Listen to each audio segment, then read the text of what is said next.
Hello and welcome to our heritage. My name is Shakil Salam and I've been resident of Blackburn since 1984 in a community which I have seen grown and flourish. In this series of programs, we will be speaking to some of our wonderful community members who arrived in Britain in early 50s and 60s. We will be looking at what changes they have to make to adapt to British society and their profession which reflected the industry at the time. Hello and welcome to our heritage. My name is Shakil Salam. We're here in Rosendale talking to two wonderful people who came in early 60s. We're going to find out more about their struggle and their journey to UK. Assalamu alaikum, Mr. Khan. Wa alaikum salam. How are you this afternoon? Thank you. I'm okay, yes. Tell me more about your village in Pakistan. Tell me where were you born and a bit about the background of your village. My village where I born is called Muhammad Nagar and is near Arwala city. And it was, when I born, it was district Sahiwal. District Sahiwal, Montgomery, and they changed it to later on Ayub time to the name Sahiwal. And now I'm in Zilla Pakpatan. I believe that is your granddad's name, Muhammad Nagar? Yes, the village is named to my grandfather, and the family was living there for a few hundred years there. And but when British came, and our colony called Neely Bar, and it was agriculture area developed later on. The canal come from Head Suleiman Ki and go all over for Pakpatan, Arewala, Burewala to Melsi, and is with two districts, Sahiwal and Multan, and they call it Neely Bar. And it's a very good agriculture area. And your dad, he was well known in the community? He was very known, well known in the community, and he was very social, and he's done a lot of work when it was a development going on, agriculture development. Okay. So, Mr. Khan, just tell me a bit about your childhood. When were you born and any childhood memories? When I was 5-year-old, I think I was 5-year-old, and my brother wanted to take me to school, and he said, come on, I'll take you to the school. And I said, no, I don't want to go to school. And he put me on his shoulder, and he took to my school. It was nearby. And the teacher, I remember the both teachers, one was Kutubuddin and one was Jalaluddin. And he was the head, one of the head. And I was very crying, and he asked me to sit on a stool. And he gave me that time 1 paisa, which is, you can say, maybe 5 rupees now, 1 paisa. And I was very happy. I was very happy. And I did not cry again. And I never ever in my life I said, I don't want to go to school. I was happy to go to school every day. So 1 penny helped you to go to school? Well, looks like it, yeah. And you were born in, which year were you born? In 1935. In your village, which was? In village Muhammad Nagar. And I went to the primary school, and it used to be primary school for 4 years. Nowadays in Pakistan it's 5 years. And then I went to the Arewala High School. His school name was NAC High School. It was a notified area committee, Arewala. It was only one school, and all the children live in the city. They were entitled to go, and who were the villager, they have to pass the test that time, and only pick the children so when they needed. Like grammar school, they do it system here. And I believe you were very clever school. You got very good grades. I was good student here that time. But one subject wasn't your favorite? Well, it's English start in year 5 in high school, first year, right? And that was reasonable, but when I went to the college, after my I did matriculation in a very good high second division, and I went to Government College Sahiwal, and I didn't do well. It was a degree college, but I spent 2-3 years, and I couldn't succeed, so I left college. So when you left the college, I was not doing any, well, I was doing a little job really. And where I met Munir, one of my friends is Munir Chaudhary. He was from Gujarat district, Mandi Bahauddin to Dochak Shumali. so what was your first job in Pakistan?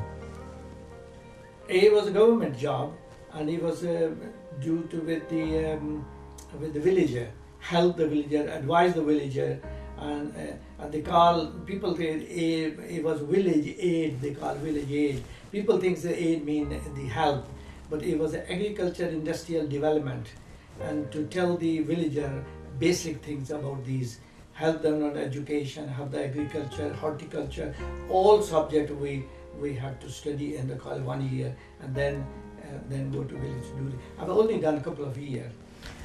And where the idea of coming to England came into your mind?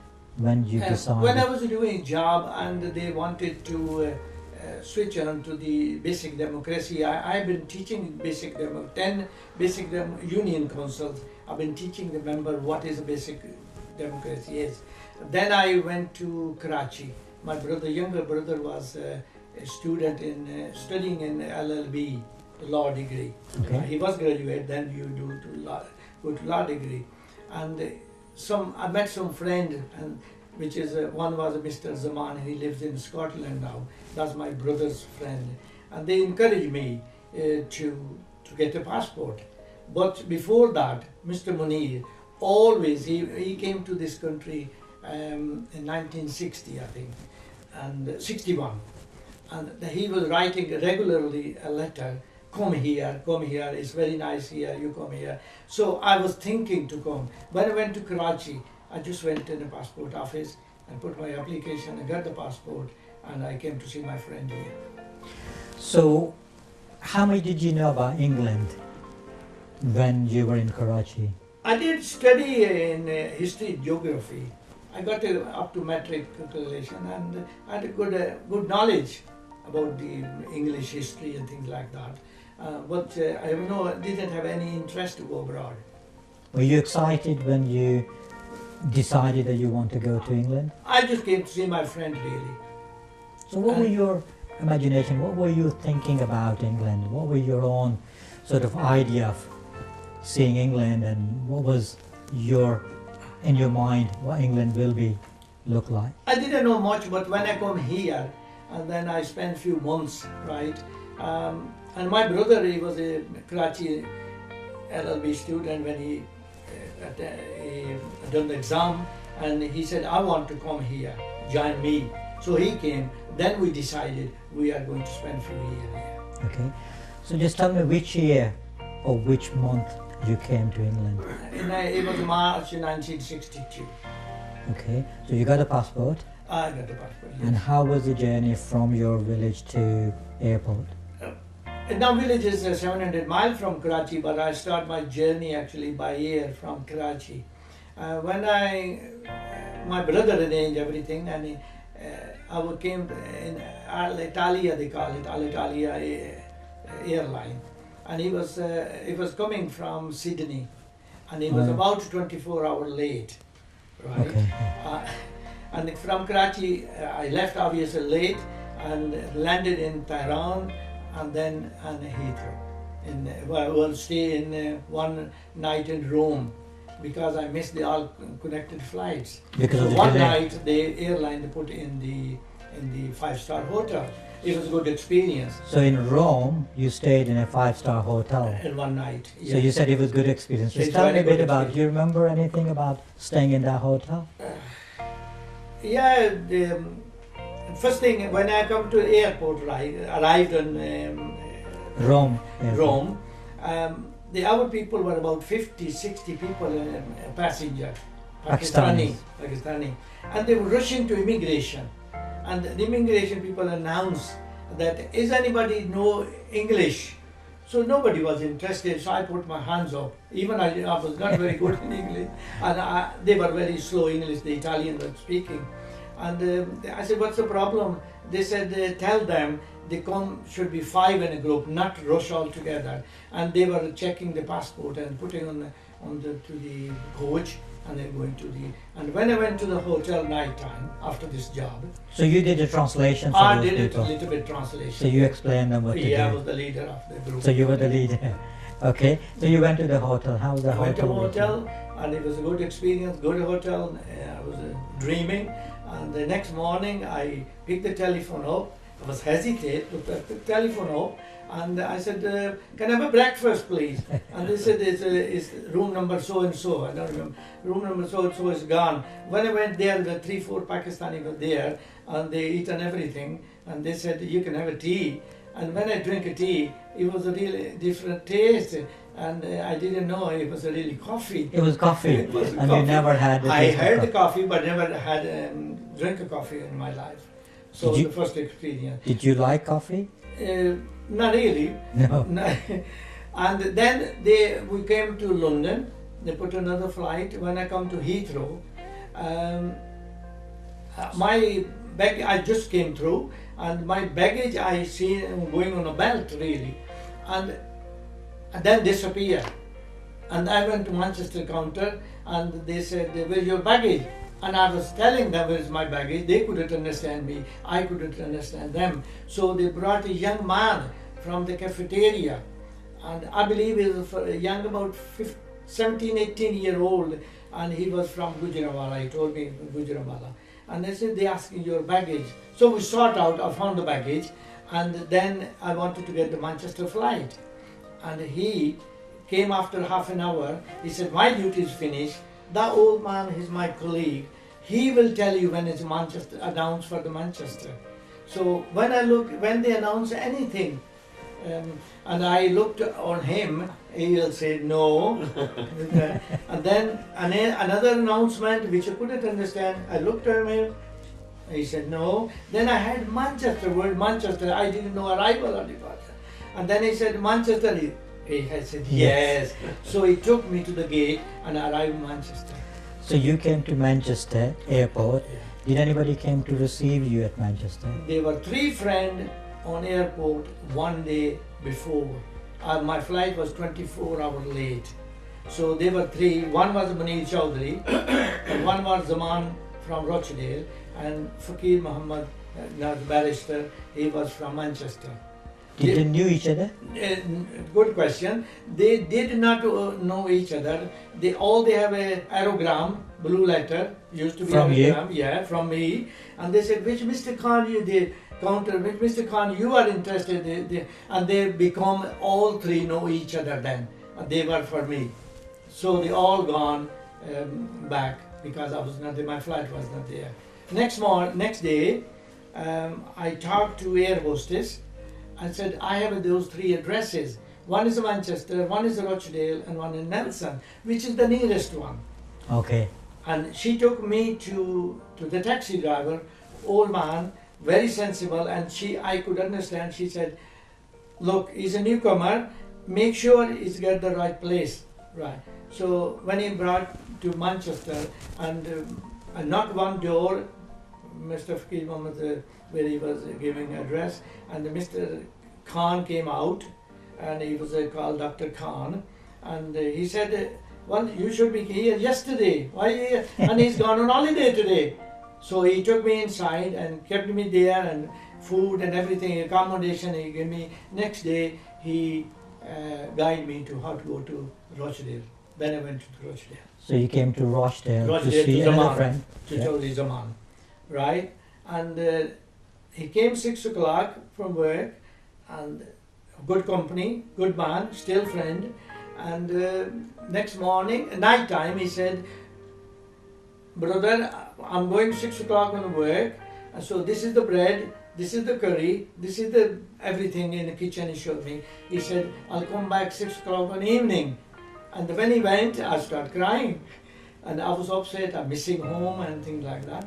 And when he come, I didn't tell him anything. Next day, same thing. And next morning, I had a breakfast and I wrote a letter to Mr. Zaman.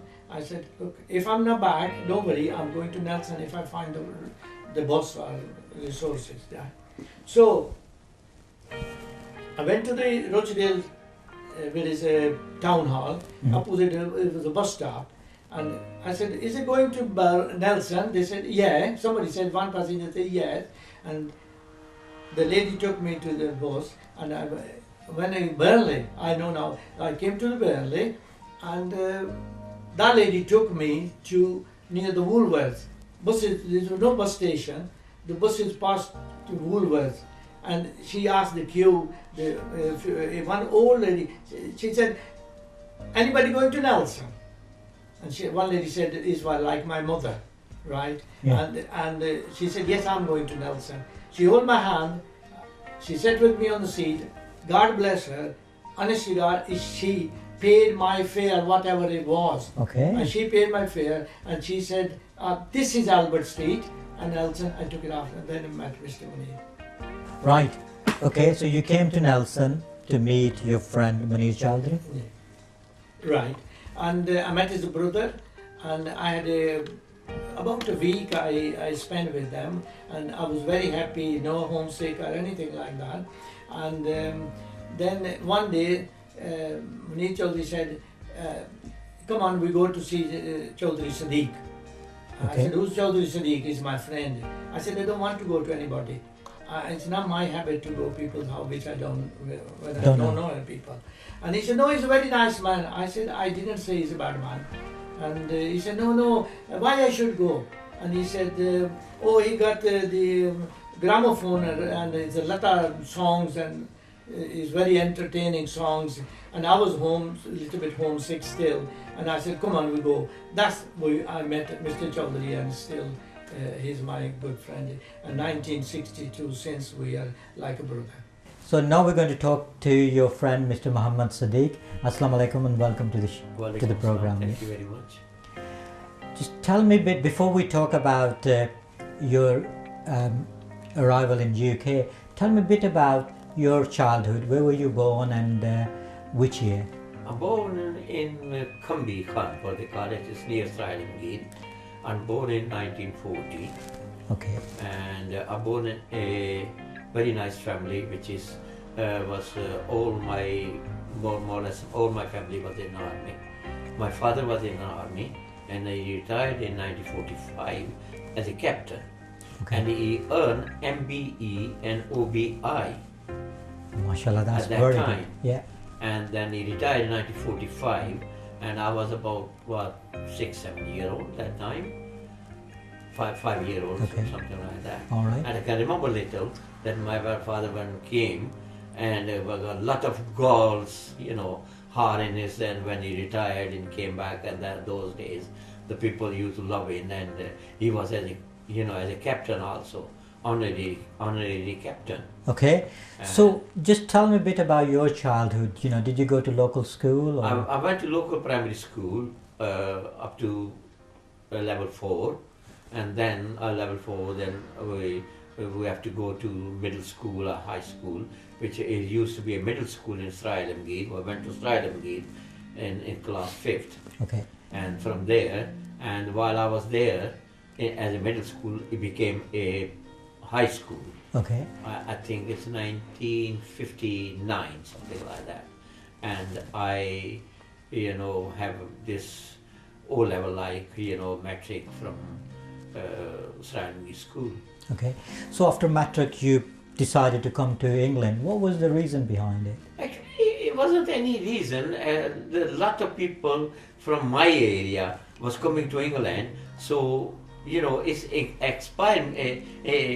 It's make me to come round here. And I begged to my father. My father said, "No, if you want to go, you go for study." I said, "No, just go, and then see if I can study on there." I came here in 1960. I think it was August 1960 when I came, and I came by Pakistan Airline. I used to call PIA, Pakistan Airline at that time. Then they shortened PIA, and that time. And Okay. Do you remember how much did you pay to get to? I think, England? if I can remember that, it's about 55 years ago. I think it's about £1,300 or 1,400 rupees. at that time. Which wasn't very expensive. That time was expensive. So you came to Heathrow Airport? I came to Heathrow Airport from Karachi to Heathrow. And who came to pick you up from airport? Nobody came to pick me up. I travelled from London to Huddersfield to stay with a friend of my brother. He calls Raja Aslam. Okay. And I came to him and I stayed with him for some months, about 4 or 5 months. Then he went to Pakistan, and from there on, from Huddersfield, I came to Nelson. And then when I came to Nelson, there was another Raja Aslam, which stayed with him. All right, okay. So you came to Nelson, and is that when Mr. Khan, you met Mr. Khan? I came in 1961, Yeah. I think in March. To Nelson? To Nelson. And then I used to live in Derby Street. Okay. And then we bought our own house, which is called 160 Leeds Road, which is very famous at that time because a lot of people came into that house to stay with us. From all the people coming around from my area, from Pakistan, they came to stay with me. So how many people were staying in your there house? were so many, can't say that. There could be 10, Yeah. about this 3-bedroom, about 2-bedroom house, but the front room was there, so we made that bedroom too. There's about 10 to 12 people living in there at that time. Okay. So Mr. Khan originally, when did you meet Mr. Khan? Mr. Khan came with Mr. Munir Chaudhry. He was my friend, and he was living in Nelson. He was a very smart person at that time, at my age. So we became very good friends, and then he brought Mr. Khan to my house to listen to music. And that night, we had a very good feast and listened to music, and he was very happy. So, and since then, they became friends. We are, alhamdulillah, friends since 1962 till now, and the same friendship is carrying on and carrying on. Absolutely. And the music, what was the special thing about that music? Did you bring it? Actually, there was nothing, anything like entertaining anything at that time, except that you had a gramophone, like, very big records, what they call it, records. Yeah, LP, LP records. Yeah. You could play those records, and you have to buy it from Pakistan. Then anybody comes from Pakistan, we write a letter to Pakistan, our parents or friends, they send those records to you here, and you listen to those then. And that was the only entertainment. So that was the entertainment, and that's attract Mr. Khan to go and listen to those famous Lata Mangeshkar. So Mr. Khan, you met another friend and you become very good friend. You have circle of friends around you. How was life in UK for you? I started my first job in Smith & Nephew, Briarfield, and it was 1st or 2nd of May. So after 6 weeks I got the job. I was lucky, but it was a lot of unemployment was that time, and anybody who speak a little bit English, they all say take 2-3 people with you when you go around. We look at the chimneys that time, and wherever is a chimney, we go there. Any job, and they were waving from distance, no job, no job. Even we didn't ask it. When they see the faces, they said no job, no job. So it was difficult, but I was lucky I got the job. So it's really strange, isn't it? Because a lot of people came in 60s because there was a lot of job opportunities. But in 1962 onwards, things have changed. Because the 31st of July 1962, first immigration law was started, because the Commonwealth citizens that time, before 31st of July, you don't need a visa. So it was then the what they call agents, they push people to send people, they always do, right? And it was a big, like a flood, a lot of people came, and it was a difficult, it was a very difficult job. So there was immigration control. Control started 31st of July. Because my brother came, he didn't know, but by chance he came a few days before that.